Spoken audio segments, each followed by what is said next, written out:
जय गुरु जी की प्यारी संगत जी को भी जय गुरु जी। ओम नमः शिवाय, शिव जी सदा सहाय। ओम नमः शिवाय, गुरु जी सदा सहाय। आज गुरु जी से ही जुड़ा अपना रीसेंट सत्संग मैं आप सब संगत जी के साथ शेयर करने जा रही हूँ। बस गुरु जी से आशीर्वाद मांगती हूँ कि मैं जो भी बोलूँ वही बोलूँ जो गुरु जी मुझसे बुलवाना चाहते हैं। संगत जी, जैसा कि मैंने अपने पिछले सत्संग में बताया था, मैं पिछले मंडे गुरुजी के बड़े मंदिर नहीं जा पाई थी क्योंकि मेरी नंद की अचानक से तबीयत खराब हो गई थी, तो हम मंडे नहीं जा पाए थे। लेकिन ट्यूसडे को गुरुजी ने मुझे बड़े मंदिर की बजाय बंगला साहिब जी के दर्शन कराए थे। बहुत दिवाई दर्शन, बहुत अच्छे दर्शन हमारे हुए थे। पर क्योंकि बड़े मंदिर जी का हमारा नहीं हो पाया था दर्शन, तो गुरुजी कोई भी चीज़ अधूरी नहीं छोड़ते।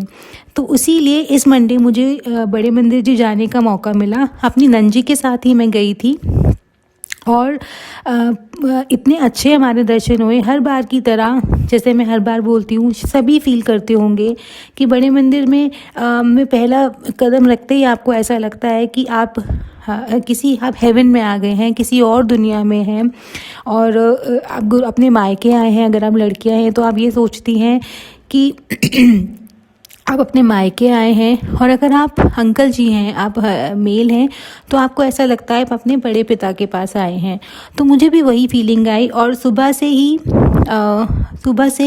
एक जैसे जिस दिन आपको बड़े मंदिर जाना होता है उस दिन सुबह से ही बड़ी बड़ी अच्छी फीलिंग आती है आपको ऐसा लगता है आपकी बॉडी बड़ी हल्की फील हो रही है, कुछ अच्छा होने जा रहा है। और मुझे भी ऐसा ही फील हो रहा था। मुझे अपने इन लॉज के पास जाना था, जहाँ से मुझे अपनी नंद को लेकर हमें आगे बड़े मंदिर के लिए निकलना था। तो गुरुजी की ब्लेसिंग्स शुरू से ही शुरू हो गई थी, सुबह से ही शुरू हो गई थी। मुझे यहाँ से ऑटो में मेरे इन लॉज के घर तक जाना था। और आप बिलीव नहीं करेंगे संगत जी, गुरुजी का मिरेकल वहीं से शुरू हो गया। जो ऑटो मुझे लेने आया था, उस ऑटो का नंबर 4x8 था। मैं तो नंबर पढ़ के ही इतना खुश हो गई थी और मैं बार बार यही रिक्वेस्ट कर रही थी, बस यही कोशिश कर रही थी, यही मेहर कर रही थी, यही अरदास कर रही थी गुरुजी से कि गुरुजी मेहर कर दीजिएगा और ये ऑटो वाले भैया कैंसिल ना करें, क्योंकि मुझे बहुत लकी लग रहा है अगर मैं इस ऑटो में जा पाऊँ। और मैं वही हुआ। मैं उसी ऑटो में बैठकर अपने इन लॉज के पास गई। फिर वहाँ से हम लोग आगे कैब से बड़े मंदिर जी गए। हालांकि हमारे घर से बड़े मंदिर बहुत दूर पड़ता है और हम लोगों ने कैब से जाना ही सोचा था, जो हालांकि थोड़ा महंगा पड़ता है, इनफैक्ट बहुत महंगा पड़ता है। लेकिन गुरुजी शायद हमें बहुत कंफर्टेबली बड़े मंदिर पहुंचाना चाहते थे, इसीलिए हम लोग कैब से गए। और वहाँ दर्शन करके बहुत अच्छा लगा, बहुत अच्छी फीलिंग आई और हम लोग बहुत तसल्ली से दर्शन कर पाए। इतनी भीड़ भी नहीं थी क्योंकि मंडे को पूरे दिन बड़े मंदिर जी खुले होते हैं, तो फिर भी इतनी भीड़ नहीं थी और हम बड़े आराम से दर्शन कर पाए। और जैसे गुरुजी अपने हर बच्चे का ध्यान रखते हैं, जो भी उनके बड़े मंदिर आते हैं, जो बड़े मंदिर नहीं भी आ पाते, गुरुजी सबका ध्यान इक्वली रखते हैं, सबको इक्वली प्यार करते हैं। तो जब हम वापस आ रहे थे तो अंधेरा हो गया था, क्योंकि हम यहाँ से निकले ही बहुत लेट थे। तो हम जब वापस आ रहे थे तो अंधेरा हो गया था और हम लोग यही सोच रहे थे कि अगर हम कैब करते हैं तो हमें बहुत महंगा पड़ेगा और वो शायद सही नहीं होगा।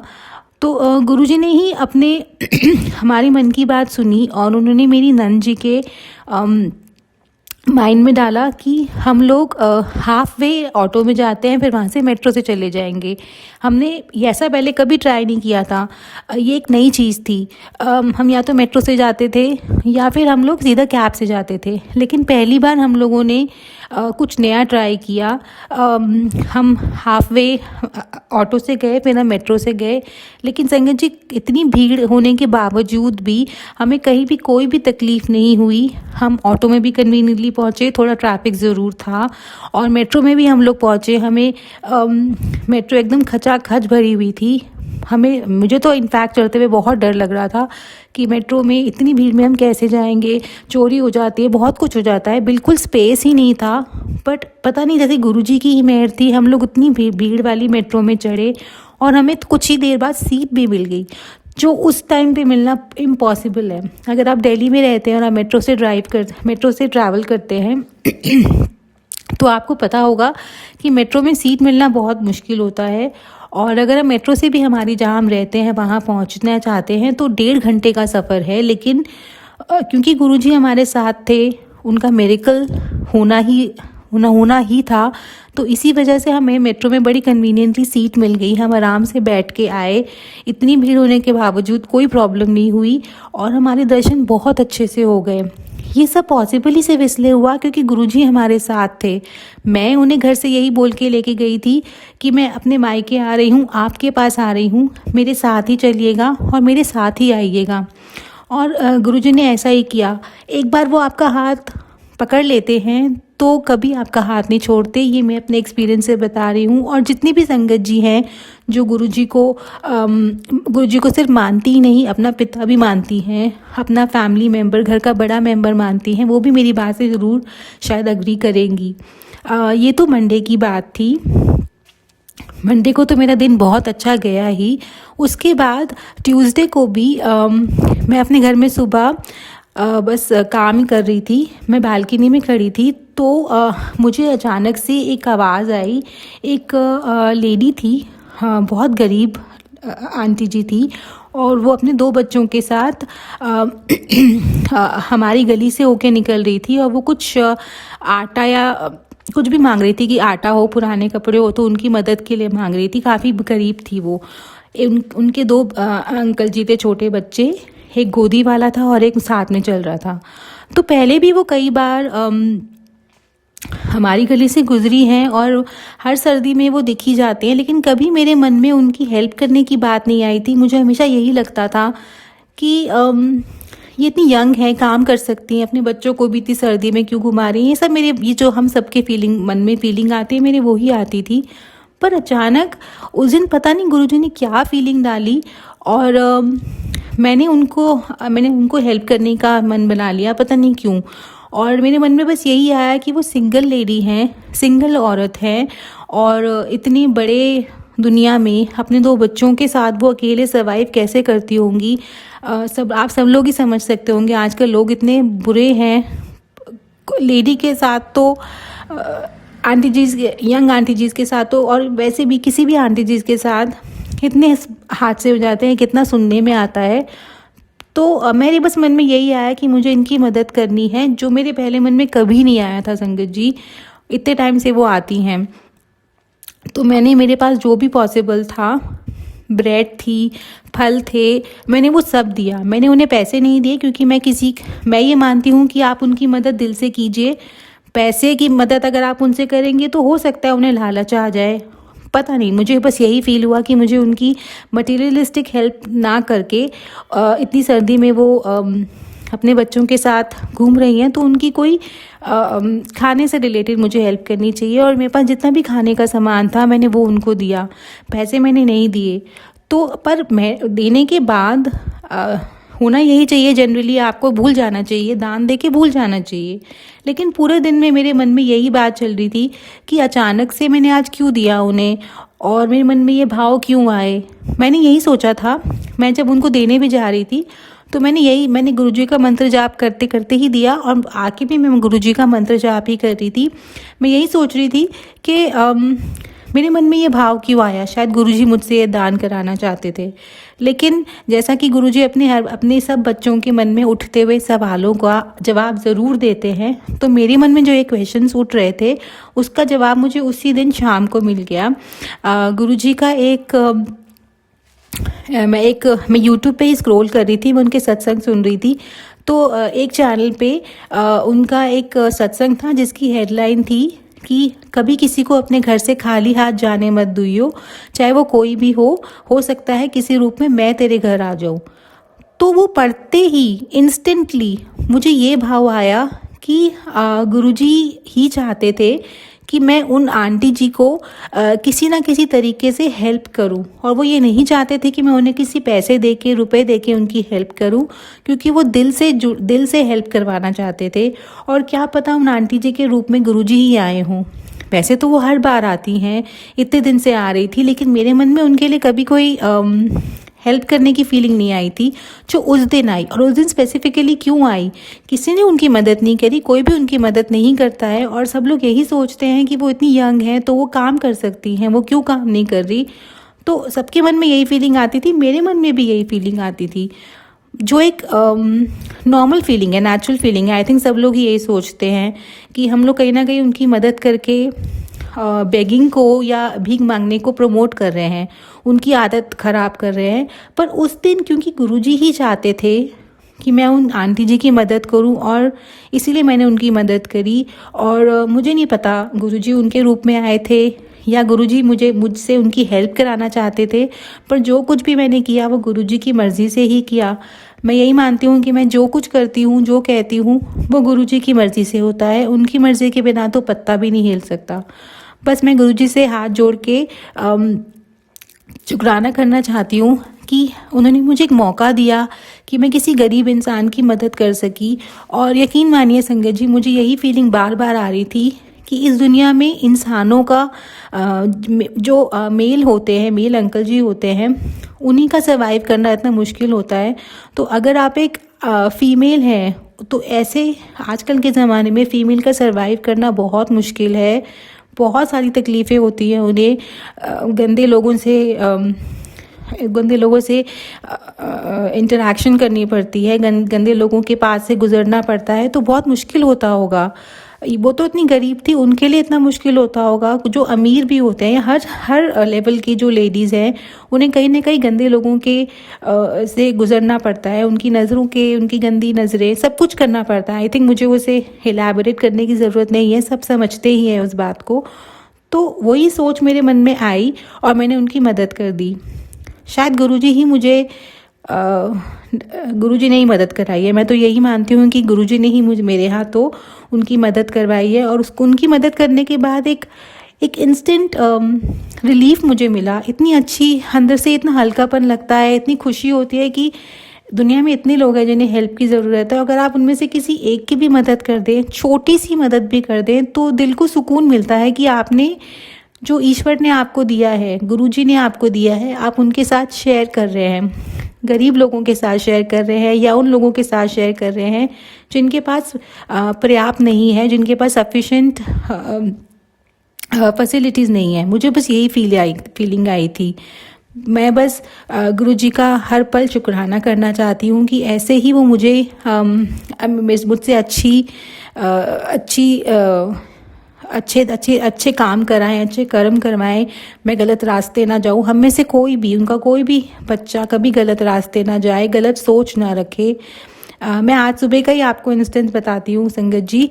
मैं सुबह पूजा कर रही थी और हर वक्त जब भी मैं पूजा करती हूँ तो मैं गुरुजी को तिलक लगा के अपने शरीर पर भी तिलक लगाती हूँ, आँखों पे, बालों पे, गले पे, सब जगह लगाती हूँ। तो आज पता नहीं मेरा मन ऐसा क्यों हुआ, मैंने गुरुजी का तिलक अपने गले पे लगाया और फिर मैंने अपने, जहाँ आपका ब्रेन होता है, मैंने वहाँ भी लगाया। और मैंने बस यही बोला, गुरुजी गले में इसलिए लगा रही हूँ ताकि किसी के लिए कुछ गलत ना बोलूँ, और ब्रेन में इसलिए लगा रही हूँ ताकि किसी के लिए गलत ना सोचूं। आपका तिलक होगा तो मुझे गलत सोच से बचा के रखेगा। और मैंने यही सोचा कि अगर आज से मैं यही कोशिश करूँगी कि मैं तिलक ब्रेन पे भी लगाऊं, अपने गले पे भी लगाऊं, ताकि मैं कभी कुछ गलत ना करूं, गलत ना सोचूं। अपने आप ये फीलिंग आ गई। बट मुझे यही लगा कि आपके मन में जो भी विचार आते हैं, जो भी भाव आते हैं, अच्छे भाव आपको गुरुजी की मेहर से आते हैं आपके मन में विचार, और बुरे विचार आते हैं वो कहीं ना कहीं आपके कर्म होते हैं। आपको अपने कर्म कटवाने के लिए गुरुजी का निरंतर सिमरन करना चाहिए, उनका मंत्र जाप करना चाहिए, ताकि आप उन गलत विचारों को फॉलो ना करें। मुझे तो यही लगता है। मैं जब मेरे को मौका मिलता है, मैं गुरुजी का मंत्र जाप करती हूँ, हमेशा करती हूँ। और गुरुजी, मुझे ऐसा फील होता है, जब मेरा मन होता है, मैं गुरुजी से चलते फिरते बात करती रहती हूँ और मैं अपनी सी फीलिंग उनके साथ शेयर करती रहती हूँ। मुझे जब भी डर लगता है किसी भी चीज़ को लेके, तो मैं गुरुजी का मंत्र जाप करती हूँ और यकीन मानिए आपको सुकून मिलता है, एक मन को शांति मिलती है कि गुरुजी आपके साथ हैं। मुझे इतने सारे मैसेजेस आते हैं, इतने सारे चैनल्स पर मैं पढ़ती हूँ, उसमें सब पे यही लिखा होता है कि जब मैं तेरे साथ हूँ तो डरने की कोई ज़रूरत नहीं है। जैसे कि मैंने कुछ टाइम पहले एक सत्संग शेयर किया था, जिसमें अब मैंने अपने एक नेबर के बारे में डिस्कस किया था, जो हमारे ग्राउंड फ्लोर पे ही रहते हैं। उन आंटी जी की पूरी फैमिली, हम लोगों को बहुत हरासमेंट होती है उनसे। और जितनी बार भी मैं नीचे और ऊपर आती हूँ तो मुझे बहुत डर लगता है संगत जी, मेरी हार्ट बीट बहुत तेज़ हो जाती है, क्योंकि वो निरंतर हमें हरासमेंट करती हैं, बहुत ज़्यादा हरास करती हैं। जबकि हमने आज तक, गुरुजी गवाह है, गुरुजी जानते हैं, हमने कभी उनके लिए या किसी के लिए कुछ गलत नहीं किया। तो जितनी बार भी मैं नीचे जाती हूँ या ऊपर आती हूँ तो मैं गुरुजी का मंत्र जाप करती हुई जाती हूँ और यही बोलती हूँ कि गुरुजी आप प्लीज़ साथ रहिएगा, बहुत डर लग रहा है। हालांकि मुझे गिल्टी फीलिंग भी होती है कि जब गुरुजी मेरे साथ ही हैं तो मैं क्यों डर रही हूँ, पर पता नहीं, एक फ़ियर है। मुझे नहीं पता किस बात का फ़ियर है, शायद गुरुजी ही अच्छे से बता पाएँ। वो फ़ियर उस इंसान से है जो इतना हरासमेंट दे रहे हैं। और मैं हर बार गुरुजी से यही बोलती हूँ कि गुरुजी प्लीज़ बुरे इंसानों को मुझसे दूर कर दीजिए। इनका होना, इनकी प्रेजेंस मेरे मेंटल पीस को बहुत अफेक्ट कर रही है। और जब भी मैं नीचे जाती हूँ या ऊपर आती हूँ, हम फर्स्ट फ्लोर पे रहते हैं, तो कुछ सेकंड्स के लिए मेरी पूरी बॉडी शिवर करती है, पूरी बॉडी घबरा के शिवरिंग शुरू हो जाती है, जो पहले नहीं होती थी। आई थिंक विद एज आपकी बॉडी चेंज होती है, शायद मेरी भी चेंज हो रही है। बट पर यही एक मेरा एक लौता सहारा जो है वो बस गुरुजी का मंत्र जाप है। ये सब बताने का, डिस्कस करने का मतलब मेरा सिर्फ इतना है संगत जी। मैं आपको अपनी पर्सनल रोना या आपके सामने अपनी पर्सनल लाइफ का रोना नहीं रोना चाहती। मैं बस यही बताना चाहती हूँ कि गुरुजी का जो मंत्र जाप है उसमें इतनी शक्ति है कि आपके मन में जो भी डर हो, किसी भी चीज़ से रिलेटेड हो, वो उसको काटने में, उस डर को ख़त्म करने में बहुत सहायक होता है। और मेरा अभी तक वो ही सहायक है। जैसे कि मैंने आपको बताया, मुझे अपनी डर के बारे मुझे मेरी हार्ट बीट फील होती है और मैं गुरुजी से प्रार्थना करती हूँ, प्लीज़ साथ में रहना, प्लीज़ साथ में रहना, मुझे डर लगता है उनसे। तो मेरे को उस टाइम मेरा सहायक सिर्फ गुरुजी के मंत्र जाप होते हैं और गुरुजी की प्रेजेंस होती है कि तू चल, मैं साथ चल रहा हूँ, मैं तेरे आगे हूँ, मैं तेरे पीछे हूँ, मैं तेरे साथ में हूँ, तुझे किसी से डरने की ज़रूरत नहीं है। और सही में संगत जी, किसी दूसरे इंसान को कोई हक नहीं पहुँचता कि वो किसी इंसान को डरा कर रखे। फॉर एनी रीज़न कोई किसी को डरा के ना रखे। सबको एक दूसरे को इक्वल ट्रीट करना चाहिए। शायद मैं तो यही सोचती हूँ, पता नहीं मैं सही सोचती हूँ या नहीं, वो तो गुरुजी जाने। बस मेरे यही दो सत्संग थे जो मैं शेयर करना चाहती थी सब संगत जी के साथ। और बस मैंने जो बोला, बस वही बोला जो गुरुजी ने मुझसे बुलवाया।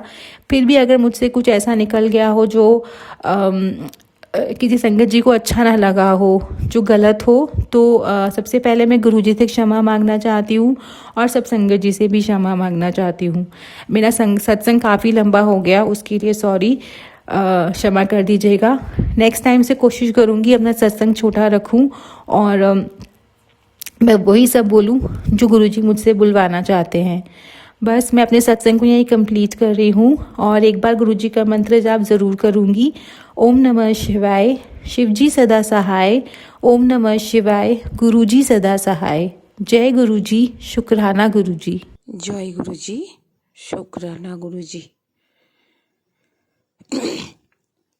हर पल का शुक्राना, पल पल का शुक्राना, लाख लाख बार शुक्राना गुरुजी। संगत जी, मैं सबसे पहले मैं गुरुजी के चरणों में हाथ जोड़ के माफ़ी मांग रहा हूँ। बाबा, आप मुझे माफ़ कर देना। गुरुजी मुझे बहुत दिन से बोल रहा है, शुक्राना कर दे बेटी, तेरा सारे काम बन रहे हैं बेटा, शुक्राना कर दे और मेरे ब्लेसिंग ले ले।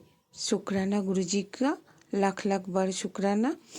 संगत जी, मैं गुरुजी की सत्संग मन में आ रहा था, सत्संग करना चाहिए, क्योंकि गुरुजी हम सबको ढेर सारा ब्लेसिंग देते रहते हैं। संगत जी, फिर भी हम सबसे क्या बोलूँ संगत जी, मेरे से गुरुजी की शुक्राना नहीं हो पा रहा था। क्यों नहीं हो रहा था ये मैं नहीं जानती हूँ, गुरुजी को सारा सब कुछ पता है। संगत जी, गुरुजी के चरणों से मैं हाथ जोड़ के माफ़ी मांग लेती हूँ। बाबा आप मुझे माफ़ कर देना।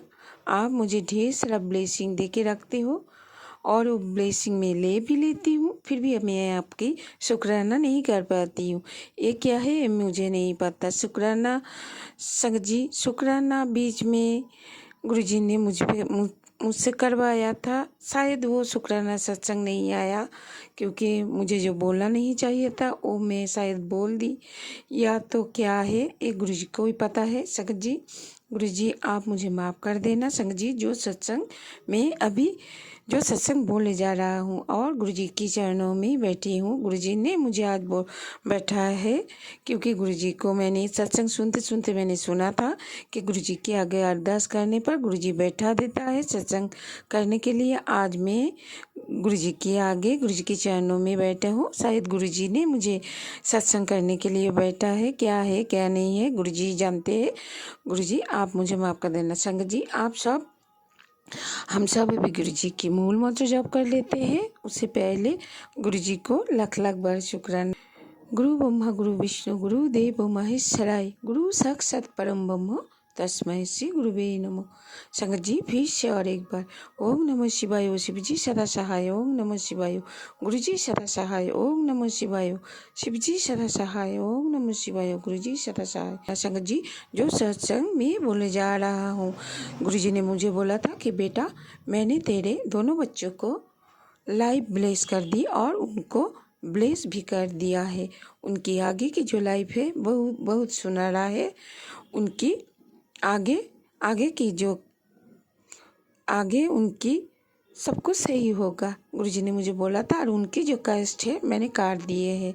संगत जी, बीच में मुझे कुछ ऐसे सत्संग सुनाई दिखाई देते थे। संगत जी, देख के मुझे मन में डर आ जाते थे। गुरुजी ने मुझे वो भ्रम से भी निकाल दिए हैं। गुरुजी को लाख लाख बार शुक्राना गुरुजी।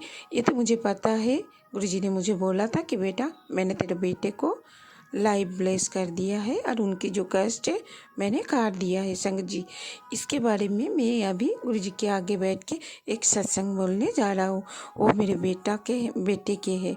संगत जी, हुआ ऐसे है ना कि नवंबर की 7 जिस टाइम दिल्ली पर बम ब्लास्ट हुआ था ना, उसी टाइम उसके पहले दिन गुरुजी मुझे माफ़ कर देना। वो मेरा बेटा है, आपकी नाती दिल्ली पे थे काम के सिलसिले में। आज जहाँ पे बम ब्लास्ट हुआ था उसी इलाका में वो जाके ठहरा था। जब वो जा रहा था संगत जी, तो मैंने गुरुजी के आगे बोला था कि बाबा आप इनकी अंग संग रहना और आप उसे हाथ पकड़ के घर से लेके जाना। आप ही उसे हाथ पकड़ के घर वापस लेके आना। सब कुछ आप संभाल लेना गुरुजी। संगत जी, गुरुजी ने उसे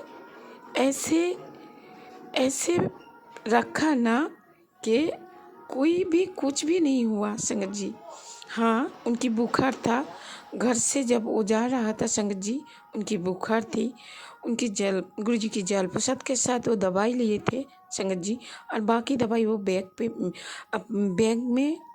बैग में डाल के लेके गए थे संगत जी। उधर जाके उनकी बुखार भी थे संगत जी, फिर भी गुरुजी ने उसे कोई तकलीफ कुछ भी नहीं होने दिया संगत जी। जहाँ पे इतना कुछ हो रहा था संगत जी, वहाँ पे गुरुजी ने अपनी नाती को अच्छा सही सलामत रखा।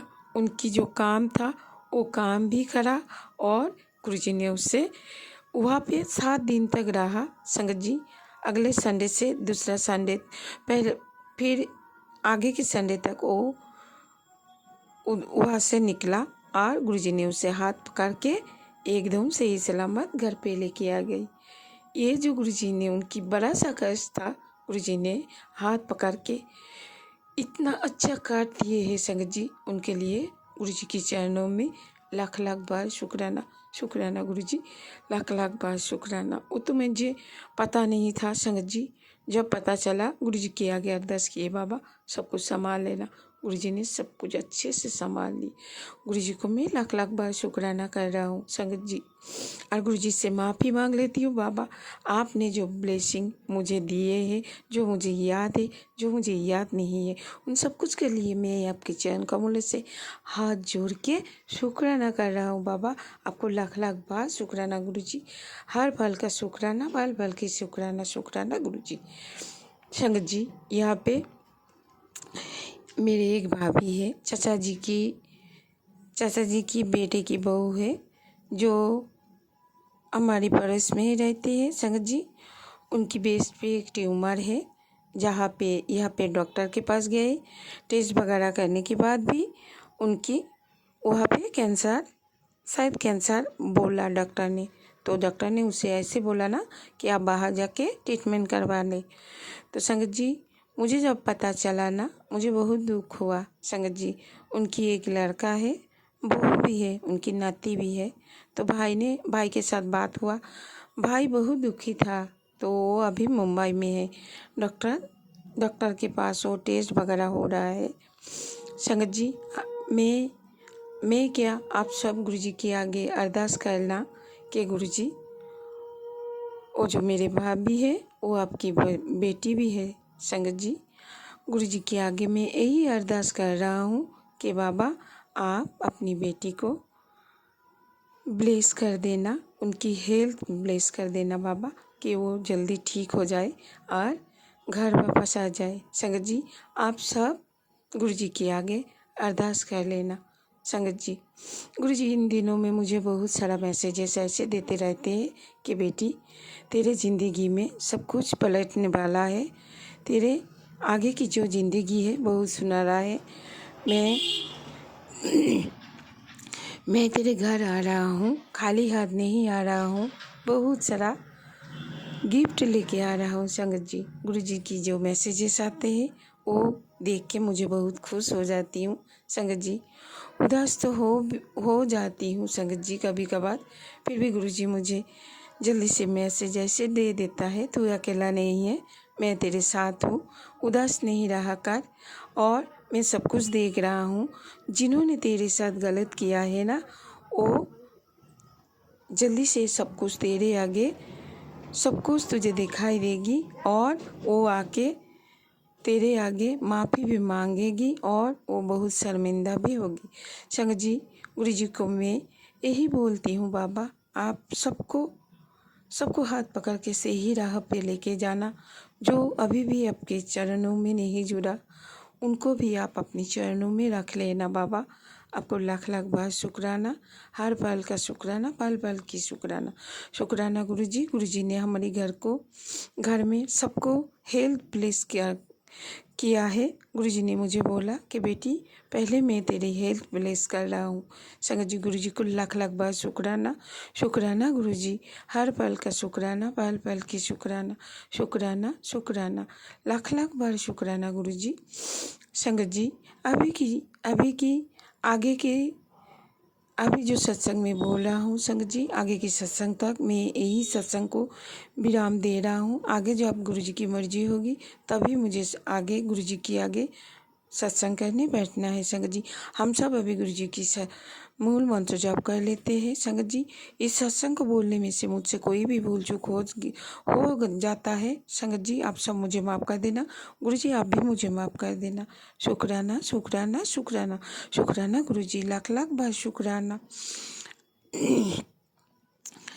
ओम नमः शिवाय शिव जी सदा सहाय, ओम नमः शिवाय गुरुजी सदा सहाय, ओम नमः शिवाय शिव जी सदा सहाय, ओम नमः शिवाय गुरुजी सदा सहाय, ओम नमः शिवाय शिव जी सदा सहाय, ओम नमः शिवाय गुरुजी सदा सहाय, ओम नमः शिवाय शिव जी सदा सहाय, ओम नमः शिवाय। लाख लाख बार शुक्राना परम पिता परमेश्वर को, लाख लाख बार शुक्राना हमारे गुरुजी महाराज को, हर पल का शुक्राना पर हमारे भगवान शिव शंकर को, लाख लाख बार शुक्राना, शुक्राना गुरुजी। हर पल का शुक्राना, पल पल की शुक्राना, हर सांस से शुक्राना, शुक्राना गुरुजी। कृपा अपनी इस नादान असमझ बेटी की इस सत्संग को अपनी चरण कमलों में रख लेना। शुक्राना गुरुजी, लाख लाख बार शुक्राना, शुक्राना। भूल चूक माफ़ कर देना बाबा। Love you Baba.